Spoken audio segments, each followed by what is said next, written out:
আছি তুরস্কের ইস্তাম্বুল শহরের বসফরাস প্রণালীতে রিভার ক্রুজে ইয়োটে, এবং এই রিভার ক্রুজের প্যাকেজের মধ্যে খাওয়া দাওয়া সবকিছু ইনক্লুডেড। আমাদের রিভার ক্রুজ শুরু হয় বিকাল বেলায়, এবং বিকাল বেলায় যে খাবারগুলো দিল, চলুন দেখি কি খাবার দিল। প্রথমে বলে নি, কিছু ড্রিঙ্কস দিয়েছে, এবং এখানে দিয়েছে দেখেন বিভিন্ন রকমের ভর্তা, পাশে কিন্তু সালাদ এবং কিছু ব্রেড দিয়েছে এই পাশে।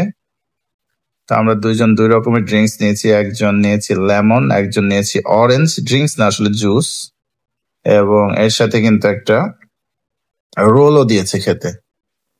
তো এই ছিল আসার পর পরের খাবার।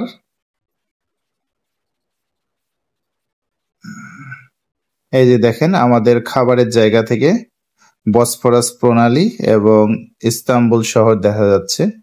ওই পাশে যে অংশটা দেখা যাচ্ছে ইস্তাম্বুল শহরের, ওইটা আসলে এশিয়ার পার্ট। মানে ইস্তাম্বুল শহর কিন্তু বসফরাস প্রণালীর এক পাশে এশিয়া, এক পাশে ইউরোপ। ওই পাশে যে অংশটা আমরা এখন দেখতে পাচ্ছি, এটা হচ্ছে এশিয়ার অংশ ইস্তাম্বুল শহরের। দেখুন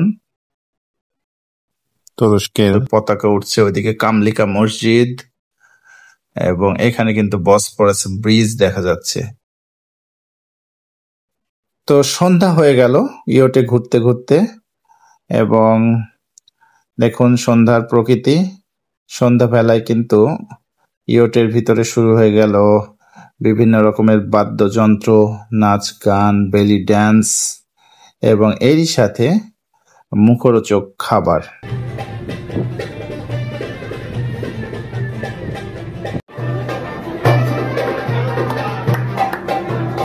আনলিমিটেড ড্রিঙ্কস বা জুস খাওয়ার ব্যবস্থা ছিল। তো সেই খাবারগুলো কি এখন দেখব। রাতের খাবার, এখানে আসলে 3 রকমের মাংস ছিল, যেটা ছিল ল্যাম্বের মাংস বা দুম্বা, যেটা কিমা কিমা করা দেখতে পাচ্ছেন, আর 2টা বড়ার মতো যেটা, সেটা হচ্ছে বিফ অর্থাৎ গরু। এছাড়া ওইদিকে যে স্টিকে সাসলিকের মতো করে দেওয়া, সেটা হচ্ছে আপনার মুরগির মাংস, চিকেন। তো 3 রকমের মাংস, মাঝখানে রাইস, ওইদিকে একটা টমেটো দিয়েছে এবং একটা ভর্তা, সাথে আনলিমিটেড ড্রিঙ্কস বা জুস তো ছিলই।